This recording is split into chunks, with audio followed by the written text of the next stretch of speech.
Ei, Gonzaguinha, voltamos. Estamos de volta aqui ao som do nosso talentoso amigo aqui, o Caçulinha. Me diga uma coisa. Qual foi a situação, isso é sério, qual foi a situação em que você se sentiu assim um ET? Teve várias. Um padre, uma vez num avião, falou assim, hoje vai ter festa nesse avião aqui. E o Chico Anísio, nós vimos fazendo um show em Fortaleza. Vai ter festa nesse avião, tá o Caçulinha, o Chico Anísio. Vamos começar tocando, conta piada aí, Chico. Ele falou, só se o senhor rezar uma missa. Ele falou uma vez uma coisa muito legal. Conta aí uma... Chico disse, não me peça, de graça, a única coisa que eu tenho que fazer para me sobreviver. Bacana, né? Enfim. Pois é, muitas vezes a gente se sente assim, verdadeiros estranhos no ninho. Mas, e quando o ninho se trata do nosso universo sideral? Esse assunto de extraterrestres se torna bastante polêmico. Afinal, ninguém nunca postou, por exemplo, uma selfie com um ET no Facebook. Ou chegou a uma festa acompanhado de um. Será que existem mesmo? Por outro lado, e muito além da ficção científica, no cinema, etc., são muitos os registros filmados, fotografados, que indicam a aparição de OVNIs nos nossos céus. Existem relatos sobre experiência de abdução, há pessoas que garantem que eles estão entre nós há bastante tempo. Enfim, esse é o tema do nosso papo a seguir, na companhia de quem domina o assunto. Mônica Medeiros, que é essa bonitinha que está aí no seu vídeo, que é médica, ufóloga, e o Juliano Posati, que é documentarista na área de ufologia. Boa noite, minhas crianças. Obrigado por terem vindo. Boa noite. Boa noite, um prazer estar aqui. Obrigado, querida. Bom, começando. Você faça silêncio aí, faz gentileza. Mônica, como é que você, que é médica de formação, acabou se envolvendo com ufologia? Bom, na verdade, eles invadiram a minha vida quando eu tinha 5 anos. Eu estava dormindo, meu avô tinha falecido e meu avô era o centro do meu universo. E eu comecei a sonhar com ele. Depois de um tempo, ele falou que um amiguinho dele ia vir para brincar comigo. Eu acordei, tinha um ser branco, leitoso, cabeçudo, de olhos grandes, flutuando acima da minha cama. Um grey? Não, é um grey, mas ele parecia o Gasparzinho, o fantasminha camarada, que era o meu personagem favorito. Eles usam o imaginário da criança para a criança não criar uma barreira de medo que impeça a aproximação. Sei. E ele era um grey, e ele tinha uma esfera vermelha na mão, essa esfera subiu ao ar, se transformou no planeta Terra, e eu vi muitas coisas como viadutos, prédios de vidro, os foguetes que depois a gente mandou para fora da Terra mesmo, no início da década de 60.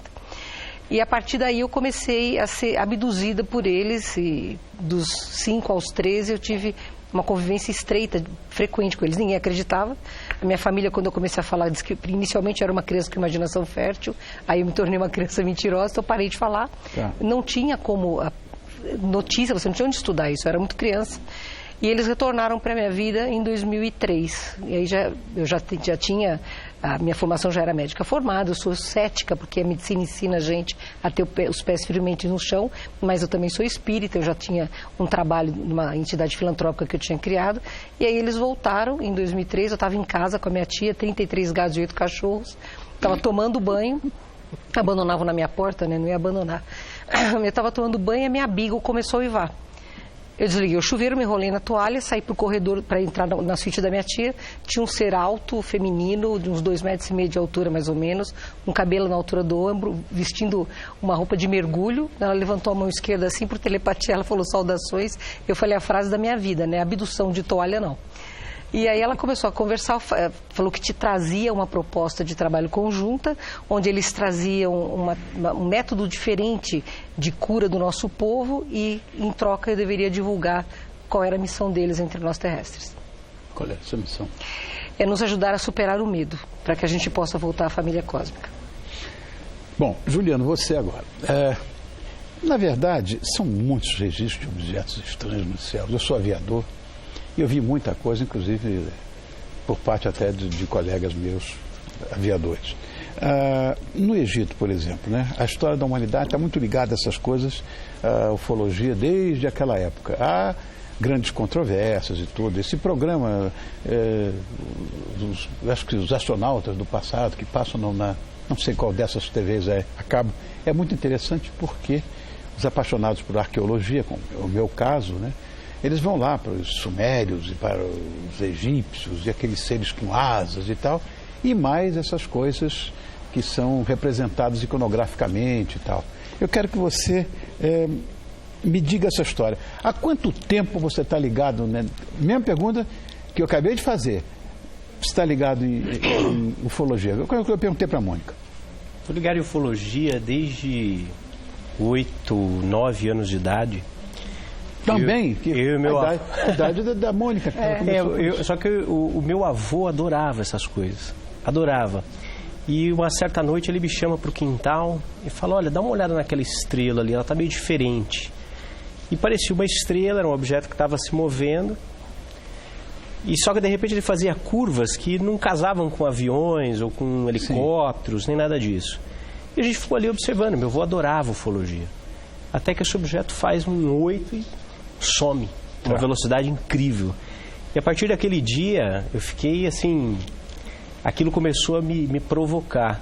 Em 2014, quando a gente eu lancei com 2 amigos, o Fábio e a Rebeca, o documentário Data Limite, segundo o Chico Xavier. Quando eu ouvi a história do Chico Xavier, o maior médium de todos os tempos, falando sobre ufologia, falando que num futuro próximo a humanidade ia ter a possibilidade de entrar em contato com outras comunidades da nossa galáxia, coisa essa que ele afirmou no programa Pinga Fogo em 1971. Veja bem, Rony, em 1971... Eu não tinha nascido, o ET não tinha nascido, Star Wars não tinha nascido, Star Trek era um seriado de canto da BBC. Então você imagina, em 1971 o Chico vai até o Pinga Fogo e diz a possibilidade de contato com outras comunidades da nossa galáxia. Um homem que antecipou o pré-sal, antecipou o transplante de órgãos de plástico nos seres humanos, antecipou a descoberta de água na Lua e tantas outras coisas, de uma mediunidade fantástica, né? Ele vai e coloca isso. Aí eu me apaixonei. A partir da produção do documentário Data Limite segundo Chico Xavier, eu pulei de cabeça nesse negócio. Porque a ufologia, ela mexe com todos os seus paradigmas. Todos os seus paradigmas, você começa a requestionar. Você questiona a religião, você questiona os limites da sua própria ciência, você questiona a forma como a política é feita. Você questiona os paradigmas científicos, os paradigmas filosóficos. Você começa a descobrir que você é parte de uma família muito maior do que aquela que você imaginava antes. Mônica, eu não sei se é muito esquisito imaginar isso, mas você acha que esse planeta que nós vivemos foi feito exclusivamente para nós? Ou seja, nós somos os únicos seres inteligentes aqui? Nem analisando os de fora. Analisando só os de dentro. Sim. Como é que você vai negar a inteligência que existe no animal? Hoje você tem cientistas canadenses que provam que as árvores constituem uma sociedade mútua de cuidado. Então existe uma inteligência ou um princípio de inteligência, e nisso eu acredito realmente, né? Porque nós temos 3 tipos de inteligência. A NASA publicou, perdão, interromper, a NASA publicou A Vida Secreta das Plantas. Exato. Que eu já li. E eu estou estudando muito essa parte, porque os extraterrestres, eles estimulam a gente a buscar compreender os outros reinos que habitam a Terra junto conosco, né? Os animais, os vegetais, eu não cheguei nos minerais ainda, mas não consigo sentir ainda essa essência acordada, ela dorme no mineral, né? Mas nós temos 3 tipos de inteligência. Você tem a racional, que é lógica, linguística, matemática, a emocional, que é intrínseca e extrínseca, que são as suas potencialidades e aptidões, e a espiritual, que é a capacidade de você compreender que existe alguma coisa além, creia você nisso ou não, porque existem muitas formas de você crer, mas são 3 tipos de inteligência. Então, que o animal não tenha espiritual porque não tem, o animal aprende até a contar se você ensinar. Então, é lógico que a Terra não foi desenvolvida apenas para que uma raça crescesse e evoluísse, ela para que todo um processo de seres de diferentes reinos tivessem essa evolução. Mas se a gente começar, principalmente na arqueologia, né, você encontra ali claros sinais de vidas não terrestres. Você encontra fósseis com pegada no período paleozoico, que era impossível ter alguém usando bota. Então, a realidade está lá. Alienígenas do passado. Alienígenas do passado. Me lembrei agora do programa. Alienígenas muito do passado. Interessante. Então, a Terra é uma escola. É uma escola evolutiva. Então, neste momento, os alunos somos nós. Existem professores que vêm de lá para cá, existem alunos que vêm de lá para cá. Nesse mesmo programa que eu estou falando aí desde o começo, eu vi uma vez um ex-ministro da Defesa do Canadá. E ele falava da quantidade, da multiplicidade de objetos, de OVNIs que estavam passando por aqui. E eu peguei um filminho para passar para vocês verem. Roda. The Greys, for example, which are very distinct in their looks. They're short. They have very large heads, very long arms, and very big eyes. And they're more like the ones that we usually see in the cartoons of extraterrestrials. They're not little green men, which we used to say, little green men from Mars, but they're short, dark-skinned, what they were designated as by the United States government, extraterrestrial biological entities, EBs. So the EBs, that group of them, look very different. I know that there is some concern about one breed of reptilians, and that maybe they have some connection with the Greys. I don't know. But again, you can't. It's not carte blanche, because there are branches of the reptilians, and there are allegedly some good, positive creatures in this with that name. But the United States, when it was briefing presidents, has always said that most of them are benign, but there was one that wasn't. They've never named the one. No one's ever told me who it was. But I suspect they're talking about this one branch of the reptilians, who, if you wanted a nice way to sum it up, would represent the dark. É isso mesmo. Olha, pelo que eu vi, a Mônica, pelo que ela me falou, ela já viu, já teve contato com seres extraterrestres. Você já? Tem um novo tipo de contato hoje acontecendo, que é um contato mental. Essa é uma das grandes novidades da ufologia, que a ufologia está mapeando. Acontece um contato, praticamente uma evolução do contato mediúnico, e ele é detectável. Quando essa comunicação acontece, a pessoa que recebe esse contato passa a manifestar ondas gama no córtex frontal. Isso é muito interessante. Eu faço parte desse grupo de contatados, de pessoas que têm um trabalho com a divulgação de caras como esse, por exemplo. Quando eu estive com esse ministro de Defesa para gravar esse programa que acabou de ser exibido, para mim foi um choque, porque eu estava chegando ainda na ufologia e ver um homem que foi 27 anos ministro de Defesa do Canadá, 27 anos trabalhando com a rainha, né? Um homem que tem um gabarito, tem um currículo, tem uma história pública que não precisava de nenhum tipo de chamariz. E ele dá o seu testemunho não só para nós, uma equipe de uma produtora, mas como dentro do Senado americano. Ele tem a audácia de levantar o dedo e dizer que essa realidade existe, que ela está acontecendo. Então é muito interessante você perceber que esse grupo de pessoas contatadas, trabalhando para uma divulgação dessa realidade, está crescendo no mundo inteiro. Agora, essa história das raças, né? Arcturians, Reptilians, Greys,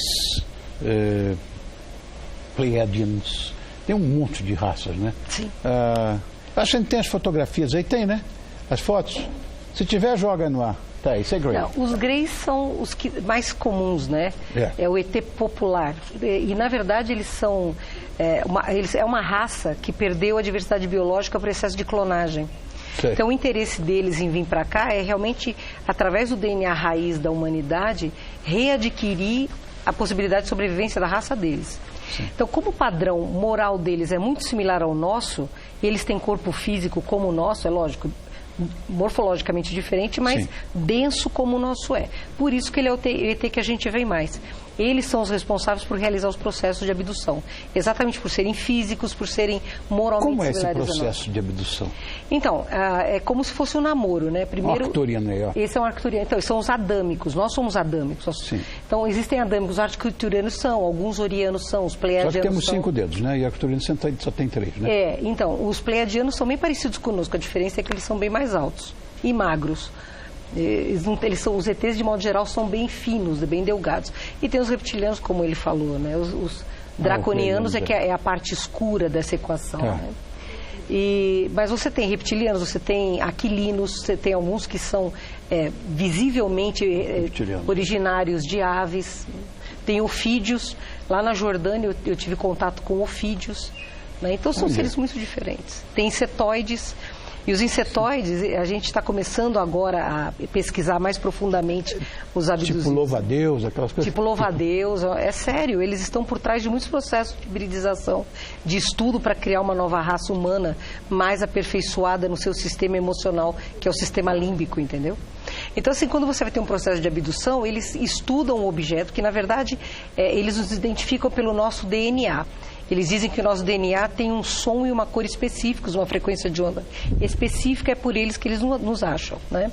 Então tem o processo primeiro da observação, que eles veem os nossos hábitos, e aí eles começam a frequentar em desdobramento, quer dizer, não em corpo físico, mas em projeção astral, o seu ambiente de casa. Você começa a ter aquela sensação de que está sendo observado, vê algumas luzes diferentes, até que eles se sentem prontos para realizar a primeira abdução. Então, 99% das abduções você vai em projeção astral, 1% você vai em corpo físico, que é quando eles realizam os processos biológicos de colheita de exame, de ter material tecido, tirar espermatozoide ou óvulo, né? E o agroglifos, o que é isso? Os agroglifos, Rony, são desenhos que surgem... Sim, naquelas plantações e que a priori muita gente vai dizer assim, isso aí foi feito com trator. Já provaram, inclusive, um grupo do provando que conseguiram fazer. Que é possível fazer, mas as peculiaridades, olha aí. Aqui, ó, que bonito. Isso é lindo. As peculiaridades são muito, muito específicas, Rony. E duas coisas que a equipe de pesquisa da revista UFO identificou nos agroglifos que estão acontecendo aqui no Brasil são duas coisas muito curiosas. A primeira delas é que foi detectado dentro do agroglifo, dentro do desenho, uma fonte pulsante de energia eletromagnética. Veja bem, está no meio da plantação, zona rural, não é para ter nada de eletromagnetismo. Os pesquisadores da UFO perceberam o seguinte, que de fora do agroglifo eles tentavam fazer ligação, não tinham sinal no celular. Entravam no agroglifo, o sinal funcionava, o telefone funcionava normalmente. E aí, com os aparelhos específicos, a equipe da revista UFO conseguiu medir isso aí.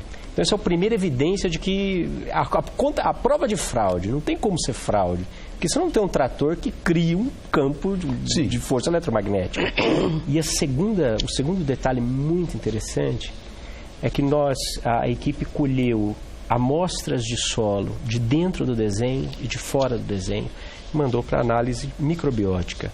Dentro do agroglifo, há completa extinção de vida microbiótica. Nada. E fora, vida microbiótica abundante. Então, como é que faz para você exterminar... Estranho. E para quê? E para quê? E para quê? Olha, por enquanto agradeço muito a vocês, né? E a você, Mônica. Mônica Medeiros é médica, ufóloga, e o Juliano Posati, que é responsável pelo documentário No Meio de Nós, Posati Filmes. Cadê o livro do meu brother? Eu quero mostrar o livro do meu querido aí, olha aí, ó. Olha lá. Tá vendo? Muito legal. É o livro do Chico Xavier. Qual é o título dele, Juliano? Data Limite, segundo Chico Xavier. Foi o resultado da nossa primeira produção, Data Limite, segundo Chico Xavier, o primeiro documentário. E o segundo documentário que acabou de ser lançado No Meio de Nós, que pode ser adquirido ou em DVD, ou se a pessoa baixar o aplicativo da Posati Filmes, assiste no celular, ou no nosso canal no YouTube. Qual é? youtube.com/Posati. Tá. Você, qual é o recado que você vai deixar, Mônica? Eu sofri muito por não ter informação. Eu demorei muitos anos para me estabilizar emocionalmente.